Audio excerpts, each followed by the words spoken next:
الشيطان الرجيم بسم الله الرحمن الرحيم إن أول بيت وضع للناس الذي ببكة مباركا وهدى للعالمين فيه آيات بينات مقام إبراهيم ومن دخله كان آمنا وقال رسول الله صلى الله عليه وسلم تعجلوا إلى الحاج فإن أحدكم لا يدري ما يحدث له إن الله وملائكته يصلون على النبي يا أيها الذين آمنوا صلوا عليه وسلموا تسليما اللهم صل على ونبينا وشفيعنا وحبيبنا ومولانا محمد صلى الله عليه وعلى آله وأصحابه ومن بارك وسلم اللهم صل على سيدنا ونبينا وشفيعنا وحبيبنا ومولانا محمد صلى الله عليه وعلى آله وأصحابه ومن وسلم وبارك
রাব্বুল আলামিনের দরবারে অসংখ্য শুকরিয়া আদায় করছি যে রব্বুল আলামিন আপনাকে আমাকে পবিত্রতার সাথে আল্লাহ তাআলা আমাদেরকে জুমার নামাজের রাসূল নিতে পেরেছি।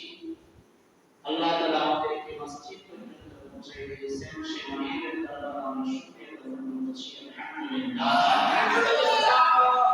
সালাম করছি বিশ্বমানবতার মুক্তি দূত, বিশ্বমানবতার মুক্তির কান্ডারি, বিশ্বমানবতার মুক্তির সোনা আকাইনাম তারকাতুল মদিনা হযরত মুহাম্মদ রাসূলুল্লাহ সাল্লাল্লাহু আলাইহি ওয়াসাল্লামের উপর আমি সূরা আল-ইমরানের একটা আয়াত আপনাদের সামনে তেলাওয়াত করেছি। মুসলিম এবং আবু দাউদ শরীফের একটা হাদিস আপনাদের সামনে তেলাওয়াত করেছি। আল্লাহ রাব্বুল আলামিন যদি তৌফিক দান করেন আয়াত এবং সুন্নাহকে সামনে রেখে সংক্ষিপ্ত সময়ে আমরা আলোচনা করব। আল্লাহ তাআলা আমাদেরকে বলতে ওয়ালা শুনতে ওয়ালা ওয়াইকে আমল করার তৌফিক দান করুন। আমিন। আজকের আলোচ্য বিষয় হচ্ছে আমাদের হজ। হজ ইসলামের বুনিয়াদ একটি রকম, ঠিক কি না? ইসলামের মূল বুনিয়াদ কয়টি বলেন তো? বুনিয়াল ইসলাম আলা খামসিন শাহাদাতিন লা ইলাহা ইল্লাল্লাহ ওয়া আন্না মুহাম্মাদুর রাসূলুল্লাহ ওয়া ইকামিস সালাতি ওয়া ইতাইজ যাকাত ওয়াল হাজ্জ তাহলে এই পাঁচটি রকমের মধ্যে একটা রকমের নাম হলো হজ। আচ্ছা বলেন তো নামাজ জীবনে কয়বার ফরজ হয়? নামাজ জীবনে কয়বার ফরজ হয়?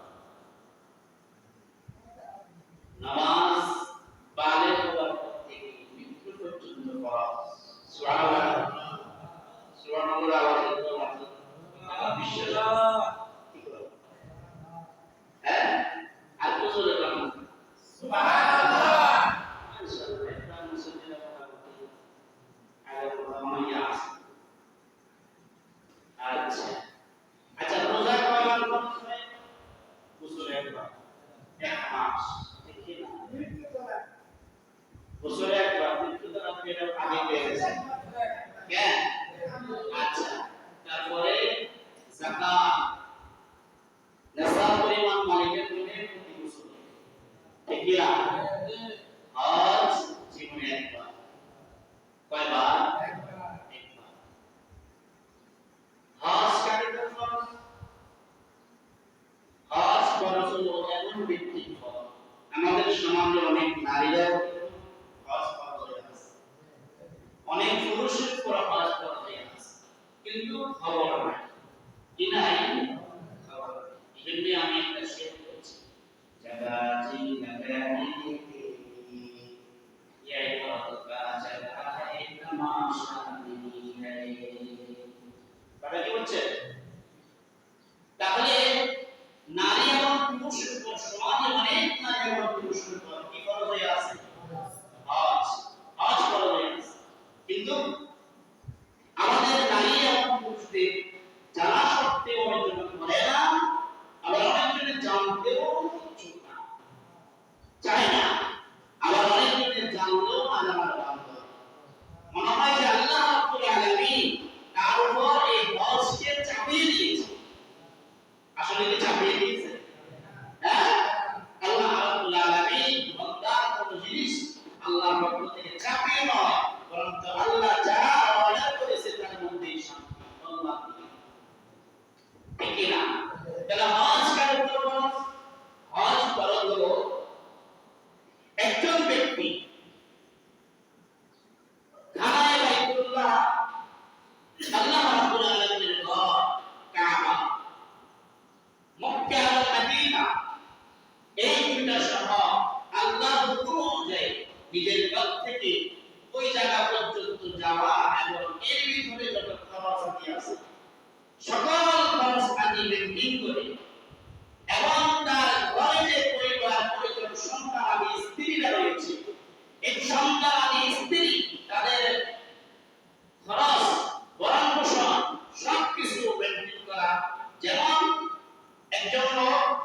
হজে গেলে 1.5 থেকে 2 মাস হজে গেলে 1.5 থেকে 2 মাস এই 1.5 থেকে 2 মাস এই লোকটার জন্য খরচ একটা ফ্যামিলিতে কত খরচ লাগে ওষুধ খাওয়া দাওয়া অন্য যত খরচ আছে সব কিছু মিলিয়ে ধরি 1 মাসে 1 লাখ করে হলে 2 মাসে 2 লাখ সর্বোচ্চ টাকা 2 লক্ষ টাকা আপনি যদি তাদের বর্ষণের জন্য দিতে পারেন তারপরে আপনি আল্লাহর ঘর বাইতুল্লাহ পর্যন্ত যাইতে পারেন যারা আশা এর ভিতরে যদি খরচ সব মিলিয়ে করতে পারেন তাহলে এই আপনার উপর আল্লাহ তাআলা হজকে ফরজ করেছেন আপনি কারণ দেন আপনার কথা হচ্ছে আমি একটা মিসাল দিচ্ছি কোন ব্যক্তির কাছে 10 ডিসিম জমি আছে 9 ডিসিম বা 10 ডিসিম জমি সে মালিক এই 9 বা 10 ডিসিম জমি সেই বিক্রি করার পর কি করার পর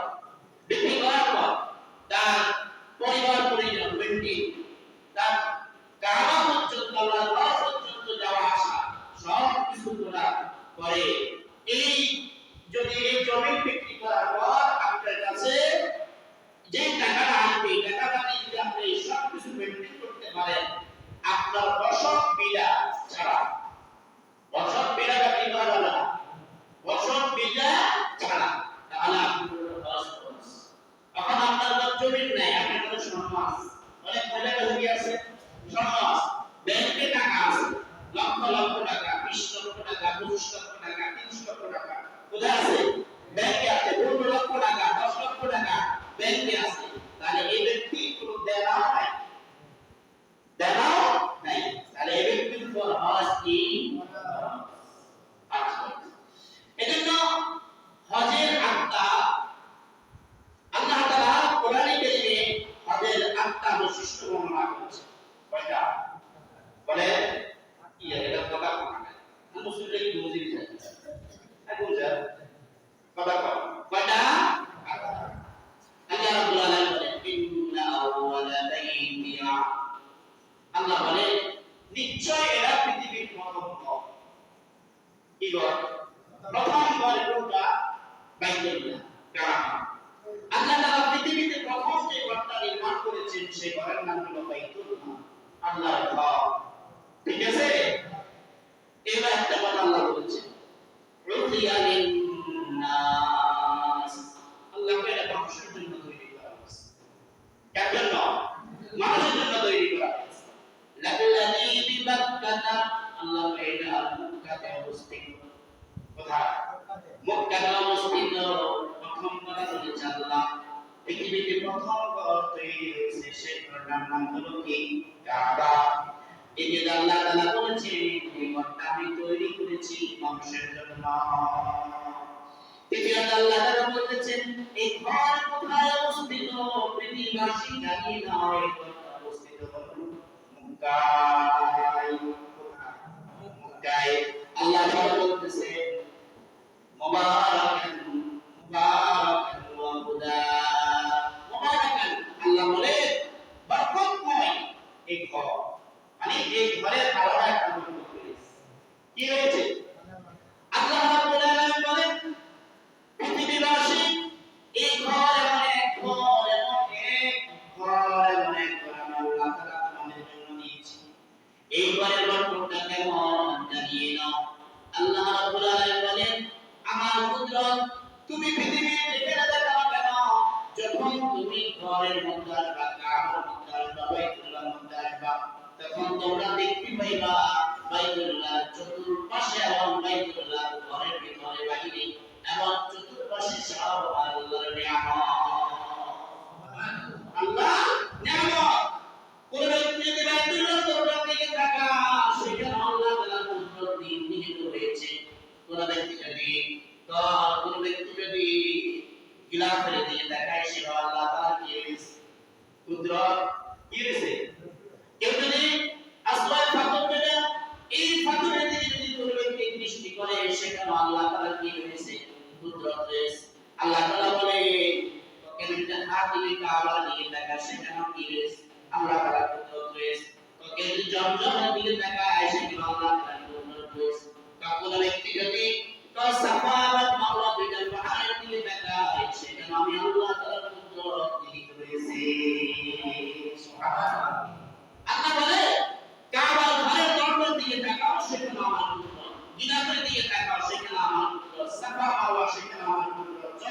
দিকে তাকাও, সেখানে আমার কুদরত। একজন হলো কাবার প্রত্যেকটা প্রান্তে প্রান্তে প্রত্যেকটি জিনিসের সাথে আল্লাহ তাআলার কুদরত নিহিত রয়েছে। সুবহানাল্লাহ। কি রয়েছে? নিহিত রয়েছে। এজন্য আল্লাহ বলেন وهدى للعالمين فيه آيات بينات আল্লাহ তাআলা বলেন অগণিত নিয়ামত সেখানে আমি আল্লাহ তাআলা বর্ষণ করি। কত অগণিত নিয়ামত আমি আল্লাহ তাআলা সেখানে মধ্যে বর্ষণ করি। এবার আল্লাহ তাআলা এই আয়াতের পরে যা একটা বলতেছেন সেটা হলো মাকামি ইব্রাহিম। ও পৃথিবীবাসী তাকিয়ে দেখো, আমি আল্লাহ তাআলা কাবার প্রান্তে একটা মাকাম ইব্রাহিম রেখেছি। এই মাকাম ইব্রাহিম আজ আর কালকের মাকাম ইব্রাহিম নয়। এই মাকাম ইব্রাহিম আমি আল্লাহ তাআলা ওই ইব্রাহিম আলাইহিস সালামকে যখন কাবা নির্মাণ করতে বলেছিলাম, আপনাদের এখানে একটা কথা বুঝতে হবে। আদম আলাইহিস সালাম যখন কাবা নির্মাণ করেছিলেন, ওই কাবা নির্মাণের পর যখন প্লাবন হয়েছিল, কি হয়েছে? প্লাবন হয়েছে। এই প্লাবনের সময় কাবা ঘরটা পুরো ছিন্ন বিচ্ছিন্ন হয়ে গেছে। এই কাবা ঘরে কোনো নিদর্শন নাই, এই কাবা ঘরে কোনো চিহ্ন নাই, কাবা ঘরে কোনো ইট বালু কিছুই নাই, সব শেষ হয়ে গেছে। আল্লাহ রাব্বুল আলামিন হযরত ইব্রাহিম আলাইহিস সালামকে বললেন, ও ইব্রাহিম, তুমি আমাদের কাবা ঘর নির্মাণ করো। জিবরাইল আলাইহিস সালাম আসলেন, আসার পর জিবরাইল হযরত ইব্রাহিম আলাইহিস সালামকে কাবা ঘরের এরিয়া, কাবা ঘরের সীমানাটা দেখিয়ে দিলেন। এই সীমানার ভিতরে তুমি কাবা ঘর নির্মাণ করবা। আর ইব্রাহিম আলাইহিস সালাম যখন এই কাবা ঘর নির্মাণ করা শুরু করেছেন, করার পর এই কাবা ঘরের একবার উপর উঠতে হয়, আবার নিচে আসতে হয়, আবার ডাইনে যাইতে হয়, আবার বামে যাইতে হয়। বরং তখন কোনো ধরনের লিফট ছিল না। ছিল কোন ধরনের ব্যবস্থা ছিল না। আল্লাহ রাব্বুল আলামিন কায়দাতে জান্নাত থেকে একটা পাথর পাঠাইলেন, যে পাথরটার নাম হলো মাকাম ইব্রাহিম। পাথরটার নাম কি? মাকাম ইব্রাহিম। ইব্রাহিম আলাইহিস সালাম পাথর পড়াতেন, আর যখন ইব্রাহিম পুত্রটা প্রয়োজন হইতো পাথরটা উপরে চলে যেতেন। যখন পাথরটা নিচে আসা প্রয়োজন হইতো ইব্রাহিম পাথরটা নিচে চলে আসতেন। যখন ইব্রাহিম আলাইহিস সালাম ডাইনে যাওয়ার প্রয়োজন হইতো পাথরটা ডাইনে চলে যাইতেন। যখন ইব্রাহিম আলাইহিস সালাম বামে যাওয়ার প্রয়োজন হইতেন তখন পাথরটা বামে চলে যাইতেন। এভাবে আল্লাহ তাআলা হযরত ইব্রাহিম আলাইহিস সালামের জন্য একটা লিফট ব্যবস্থা করেছেন। ওই লিফটটার নাম হলো মাকাম ইব্রাহিম। এবার পাথর আল্লাহ রাব্বুল আলামিনের কাছে ফরিয়াদ করে, আল্লাহ আপনি আমাকে, আমি পাথর জন্ম সূত্র থেকে আমি কি শক্ত? পাথর শক্ত না? যদি কোন শক্ত না, এই পাথর আল্লাহ তাআলার কাছে বললাম, আপনি আমাকে মুমের মতো করিয়ে দিন, মুমের মতো করে দিন। আমি যেন হযরত ইব্রাহিম আপনার খলিল, আপনার বন্ধু ও ইব্রাহিমের পায়ের যেন সাপটা আমি নিতে পারি। সাপ আমি নিতে পারি। এই কথা বলার পর আল্লাহ তাআলা ওই পাথরটাকে একবারে মুমের মতো করে দিয়েছেন। মুমের মতো করে দেওয়ার পর ইব্রাহিম আলাইহিস সালামের পায়ের যে চাপ, পুরো চাপটা ওই পাথর গ্রহণ করে ওই পাথরটা কিয়ামত পর্যন্ত নূরের রান্নিত হয়ে গেল। আজও সেই কাবার প্রান্তে রয়েছে মাকাম ইব্রাহিম। ঠিক না? যারা গিয়েছেন তারা দেখেছেন সেখানে ইব্রাহিম আলাইহিস সালামের স্পষ্ট পায়ের দাগ দেখা যায়। সুবহানাল্লাহ বলে।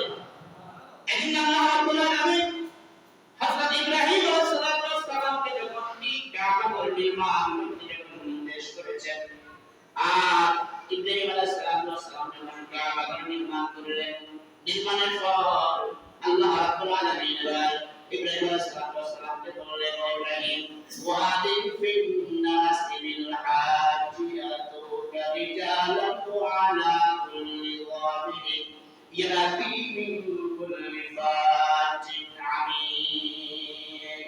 সূরা মাদের 27 নম্বর আয়াত। আল্লাহ রাব্বুল আলামিন ইব্রাহিম আলাইহিস সালামকে বললেন, ও ইব্রাহিম, তুমি কাবা ঘর নির্মাণ করেছো, এবারে কাবা ঘরে আসার জন্য পুরো দুনিয়ার মানুষের জন্য আমি আল্লাহ তাআলা এই কাবাকে বানিয়েছি নিরাপদ। আল্লাহ তাআলা এই আয়াতের মধ্যে শেষ বাক্য আল্লাহ তাআলা বলেছেন ওয়া মান খালাকাহু কানা আমিনা। তো কাবা ঘরের প্রান্তরটা হলো যে ব্যক্তি একবার কাবা ঘরের ক্রিয়া ভিতরে ঢুকবে সে পুরাই নিরাপদ। শয়তান থেকে নিরাপদ, মানুষ শয়তান থেকে নিরাপদ, সব কিছু থেকে আল্লাহ তাআলা তাকে নিরাপদ রাখবেন। এবার আল্লাহ তাআলা বলেন ও ইব্রাহিম তুমি এবার সারা পৃথিবীর মানুষগুলোকে জানিয়ে দাও কাবা ঘরে আসার জন্য আহ্বান করো। ইব্রাহিম আলাইহিস সালাম তখন বললেন আল্লাহ আমি কাকে বলবো, আবার আমার কথা আমাকে শুনবে, আমি কি বা ঘোষণা করব? আল্লাহ রাব্বুল আলামিন বললেন ও ইব্রাহিম তুমি ঘোষণা করার মালিক আমি আল্লাহ তাআলা, প্রত্যেকটা মানুষের কানে কানে পৌঁছাবার দায়িত্ব আমি আল্লাহ নিলাম। আমি আল্লাহ তাআলা প্রত্যেকটি মানুষের কানে কানে পৌঁছাবার দায়িত্ব গ্রহণ করলাম। এবার হযরত ইব্রাহিম আলাইহিস সালাম যখন আহ্বান করলেন কাবা ঘরের দিকে, যখন মানুষগুলোকে আহ্বান করলেন আল্লাহ রাব্বুল আলামিন শুধু জীবিত মানুষগুলো নয়, আলামে আরওয়াহের মধ্যে যে মানুষগুলো ছিল, রূহের জগতে যে মানুষগুলো ছিল, ওই মানুষগুলোকে পর্যন্ত আল্লাহ তাআলা কানের মধ্যে আওয়াজ পৌঁছায় দিলেন। দুনিয়ার প্রত্যেকটি মানুষের কানে কানে পৌঁছাইলেন। আলামে আরওয়াহের মধ্যে যে মানুষগুলো ছিলেন, রূহের জগতে যে মানুষগুলো ছিলেন, ওই রূহের জগতে আল্লাহ তাআলা এই আওয়াজটা পৌঁছে দিয়েছেন। সুবহানাল্লাহ। যখন পৌঁছে দিয়েছেন কিতাবের মধ্যে লেখেন যে ব্যক্তি তখন লাব্বাইক বলেছিল, এই আওয়াজের সাড়া দিয়েছিল, আল্লাহ রাব্বুল আলামিন বলেন সে যতবার লাব্বাইক বলেছেন আমি আল্লাহ তাআলা জিম্মাদার রেখেছি তাকে ততবার আমার ঘর জিয়ারত করাবো। সুবহানাল্লাহ। আমি তাকে ততবার আমার ঘর জিয়ারত করার দায়িত্ব কে নিয়েছে? আল্লাহ। এজন্য আজ এটা আল্লাহ তাআলাকে পাওয়ার জন্য একটা মাধ্যম, এটা আল্লাহ তাআলাকে পাওয়ার কি একটা মাধ্যম। এজন্যই আল্লাহ রাব্বুল আলামিন বলেন যে ইসলামের যতগুলি ভিত্তি আছে তার মধ্যে একটা হলো হজ। এই হজটা আমি আল্লাহ তাআলা জীবনে একবার করেছি। কয়বার? একবার। তখন আসে অনেক লোকের কাছে হজ করার মতো তৌফিক হয়েছে, কিন্তু তিনি হজ করেন না। হজ করে না। কেন করে না? ওনার উদ্দেশ্য হলো আমার মেয়েটা একটু বিবাহ দিই। কথা কি? ওনার উদ্দেশ্য হলো আমি একটা বিল্ডিং এর কাজ করছি, বিল্ডিং এর কাজটা শেষ করব। হ্যাঁ? ওনার কাজ হলো আমার একটা ছেলে ইন্টারমিডিয়েট পাস করবে, তাকে টাকা পয়সা দিতে হয়, টাকা পয়সাটা দেওয়া হবে। ওনার কাজ হলো উনি চিন্তা করছে যে আমি একটা গাড়ি ক্রয় করবো, গাড়িটা ক্রয় করবো। এটা কি হচ্ছে? কিন্তু এখানে একটা রাস্তা কি বলবো? রাস্তা হলো আল্লাহ রাব্বুল আলামিন আপনার উপর হজকে ফরজ করে দিয়েছেন জীবনে একবার। আর আপনি হজ করার মতো সে সমর্থন হয়েছে, আল্লাহ দিয়েছেন, আল্লাহ সেভাবে আপনাকে সেই ভালো সম্পদ শামিল করেছেন। আবার আপনার উপর হজ ফরজ কি ফরজ না? ফরজ কি ফরজ না? কিন্তু আল্লাহ রাসূল সাল্লাল্লাহু আলাইহি ওয়াসাল্লাম এখানে বলেন যে তাআজ্জালুল হজ ফাইন্না আলাইকুম লা ইয়াদরি মা ইয়ারিদুনাহু। তোমাদের উপর আল্লাহ তাআলা হজকে ফরজ করেছে, তোমরা হজ তাড়াতাড়ি আদায় করো। কেন কখন কি হয় বলা যায় না। আমি এখানে একটা কথা বলি, যেমন আপনারা হজ ফরজ হয়েছে আজ থেকে 20 বছর আগে। কথা বলেন কত বছর আগে? 20 বছর আগে আপনারা হজ ফরজ হয়েছিল, তখন হজ করতে একটা টাকা 50,000 টাকা। আর আপনি 50,000 টাকা খরচ করে হজ করার মতো সে তৌফিক সমর্থন আপনার ছিল, কিন্তু এখন 20 বছর পরে তখন আপনার কাছে সেই অর্থ অনেক সম্পদ হবে, টাকা অনেক সম্পদ, মানে আপনার সব হারিয়ে গেছে, আপনার এখন মিসকিন। আচ্ছা বলা যখন আপনার হজ করা শুরু করলেন না, বরস ওই যে আপনার 20 বছর আগে হজ করা হয়েছে, ওই বরস আপনার থেকে কাটবে না। কেন আপনি হজ করার মতো উপযুক্ত ছিলেন, সে অ্যাবিলিটি ছিল, কিন্তু আপনি সে অ্যাবিলিটি আপনি কাজে লাগান নাই, শুকরিয়া আদায় করেন নাই, আল্লাহর হুকুমের প্রতি বিরুদ্ধে আঙ্গুল দেখাইছেন। আপনি মেয়ের বিবাহ আপনি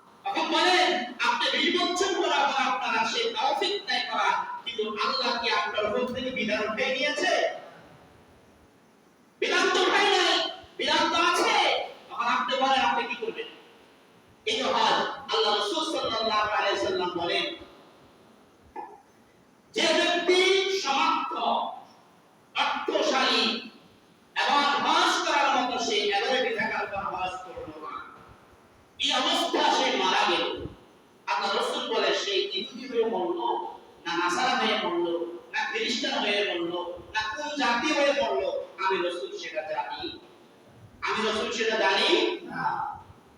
মদিনায় যাওয়ার জন্য মন ক্লান্ত হবে, প্রাণ ক্লান্ত হবে। মদিনা, মক্কা, আল্লাহর ঘর দেখার মতো সেই আকাঙ্ক্ষা আমার মধ্যে থাকতে হবে। আহা কেমনে যাইব আমি ওই মদিনায়, যেখানে আমার নবী আরামে ঘুমায়। আহা কেমনে যাইব আমি ওই মদিনায়, দয়ার নবী মায়ার নবী আরামে ঘুমায়। উম্মত হয়ে পড়ে আছি সোনার বাংলায়, বলো বাইরে সে নবীরে কেমনে ভোলা যায়। আমার কেমনে যাইব আমি ওই মদিনায়। মদিনা প্রাণের মদিনা, সব বলিব কিন্তু তোমায় বলতে পারি না। মদিনা প্রাণের মদিনা, সব বলিব কিন্তু তোমায় বলতে পারি না। বলিলে বলবো না, বলতে পারি না, সব বলিব কিন্তু তোমায় বলতে পারি না। ঠিক কিনা? এজন্য মদিনা যাওয়া সে আকাঙ্ক্ষা, সে তামান্না আমাদের ভিতরে থাকতে হবে কি হবে না? থাকতে হবে কি হবে না? এজন্য আল্লাহ রাব্বুল আলামিন বলেন ওয়াদিন ফিন নাস বিল আতিয়াতু কারিজালান ওয়া আলা কুল্লি যামিন ইয়াতিহি মিন কুল্লি ফাওজিন আমিন। আল্লাহ রাব্বুল আলামিন যখন তোমাকে অর্থ দিয়েছে, অর্থকে তুমি নিজের অর্থ মনে করিও না। অনেক জনে এই অনেক বাবা অনেক সন্তানকে অর্থ দিয়ে কি দিয়ে যায়, টাকা পয়সা দিয়ে যায়, কিন্তু সেই খরচ করে এখানে আরেকটি মাসালা বলে যায়। সেটা হলো এই আয়াত থেকে মাসালাটা, এই জন্য আমি আয়াতটা করার পরে সেই মাসালাটা আপনাদের খোলাসা করছি। সেটা হলো যদি কোনো ব্যক্তি কোনো কারণে হজ না করতে পারে, জানেন একজন ব্যক্তির উপর হজ খরচ হয়েছে, হজ করবে এই মুহূর্তে সে মারা গিয়েছে, মারা গিয়েছে, বা সেই অনেক আগে হজ খরচ হয়েছে কিন্তু করছে কিন্তু হজ করতে পারে নাই। সে তার আহাল পরিবার পরিজনকে ওসিয়াত করে দেওয়া, কি করে দেওয়া, আর কথা কম, ওসিয়াত করে দেওয়া, ওসিয়াত করে দেওয়া যে আমার হজের যে বিধান আমার উপর আল্লাহ ফরজ করেছে সেই বিধানটা তুমি পরিপূর্ণ করে দিবে। তাহলে তখন তার আহলে আওলাদের উপরে ফরজ হয়ে যাবে হজটা আদায় করা, হজটা আদায় করা। কিন্তু তখন যে সম্পত্তি বা যে টাকার মাল ছিল, ওই টাকা থেকে যদি এই টাকার মান আরো কমে যায় বা তার কাছে ওই পরিমাণ টাকা না থাকে, তাহলে ওই আওলাদ যে সে বাবার ওসিয়াত পুরা করতে গিয়ে সেই সম্পদ বিক্রি করবে, স্বর্ণ বিক্রি করবে, তারপর অন্য জিনিস বিক্রি করবে, বিক্রি করার পরে সেই নিঃশ্বাস হয়ে যাবে। মানে আল্লাহর ঘর বাইতুল্লাহ তওয়াফ করে আসা, বাড়িতে তো সকল ভরণ পোষণ মিটাতে গিয়ে তখন সে কি হয়ে যাবে, নিঃশ্বাস হয়ে যাবে। তখন কিন্তু ওই সন্তানের উপর কিন্তু বাবার ওসিয়াত পুরা করা ফরজ নয়। দেখছেন, আপনি ওসিয়াত করে গেলেন কিন্তু সন্তান তো ওই ওসিয়াত পুরা করতে পারছে না, তখন কিন্তু সন্তানের উপর দায় দায়টা কারণ থাকবে, তারপরে আপনার উপরে থাকবে। এজন্যই কত বলেন তো না মারার দস্তি আল মালিমান এই জামানা কাফিলে শুনা জালেমান। বাবা চিৎকার দিয়ে বলবেন, সন্তান আমি তোমার জন্য অর্থ কুড়ি সম্পদ টাকা পয়সা ব্যাংক ব্যালেন্স স্বর্ণ গয়না তোমাকে ধরে দিয়ে আসছিলাম। ও সন্তান, আজ আমি দুনিয়া থেকে পরিবর্তন হওয়ার পর আমি যখন আলাদা বড়সড়ের মধ্যে চলে আসলাম, কবরের জগতে চলে আসলাম, আসার সাথে সাথে আমার সন্তানটা আমাকে ভুলে গেল, আমার সন্তান আমাকে ভুলে গেল। কিন্তু সন্তানের উপর আল্লাহ তাআলা তো হজ ফরজ করে না। এজন্য যার উপর আল্লাহ তাআলা হজকে ফরজ করেছে, হজের বিধান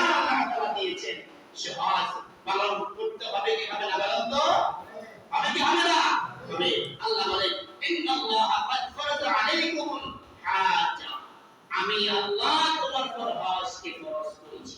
তুমি হজ তাড়াতাড়ি করিয়ে আদায় করো, তাড়াতাড়ি করিয়ে আদায় করো। এজন্য অনেক গরিব অনেক সময় দেখা যায় উমরায় চলে যায়। কোথায় চলে যায়? উমরায় চলে যায়। অনেক গরিব, আমরা সঞ্চিত হয়ে যাই। আসল কথা হলো যে তার ভিতরে নবীর প্রেম, ইশক, মহব্বত রয়েছে, নবীর ভালোবাসা রয়েছে। আল্লাহর ঘর যেখানে প্রতিনিয়ত রহমত নাযিল হয়, রহমত নাযিল হয়, সেই ঘর দেখবে, নিশ্চয়ই দেখবে, সেখানে নামাজ পড়বে, সেখানে তওয়াব করবে, সেখানে কান্নাকাটি করবে। এর চেয়ে বড় কথা আর কি হইতে পারে? আর কি হইতে পারে? এজন্যই বলবো যে এই বেদনা, এই চেতনা আমাদের থাকা চাই। অনেক জনের ব্যাংকে টাকা পড়ে আছে, সম্পদ আছে, সে মোটামুটি সচ্ছল, সে এই মসজিদে বসে সে চিন্তা করলে আগামী বছর বা এই বছর সে কি করতে পারে? হজ করতে পারে, হজ করতে পারে। এই জন্য আল্লাহ তাআলা বলেন হজের মৌসুম হলো কয়টা? তিনটা। হজের মৌসুম কয়টা? তিনটা। এক হলো শাওয়াল, জিলকাদা, জিলহজ। এই শাওয়াল এবং জিলকাদা, জিলহজ মূলত হলো জিলহজ মাসে কিন্তু হজ ফরজ, কোন মাসে? কিন্তু এই জিলকাদা এবং জিলহজ এই দুটো মাস লেগেছে ওই মাসটাকে দামি বানাবার জন্য, মানুষ প্রস্তুতি গ্রহণ করার জন্য। এবং মানুষ যেন হজের ইহরাম বাঁধে এবং ইহরাম অনুযায়ী যারা যেন আল্লাহর ঘর পর্যন্ত পৌঁছে যায়, এজন্য প্রস্তুতির জন্যই কি রাখা হয়েছে? এই মাসগুলো রাখা হয়েছে। এজন্য যদি কোনো ব্যক্তি চিন্তা করে যে আমি হজ করব, আমি হজ করব, আমি উমরা করব, তাহলে এই বছর থেকে যদি তারা যদি অনুভূতি জাগে যে আমি আল্লাহর ঘরে যাব, রাসূলকে সালাম দিব, তাহলে কিন্তু তাকে আর আমাদের একটা সম্ভব। সেই কত লাইনে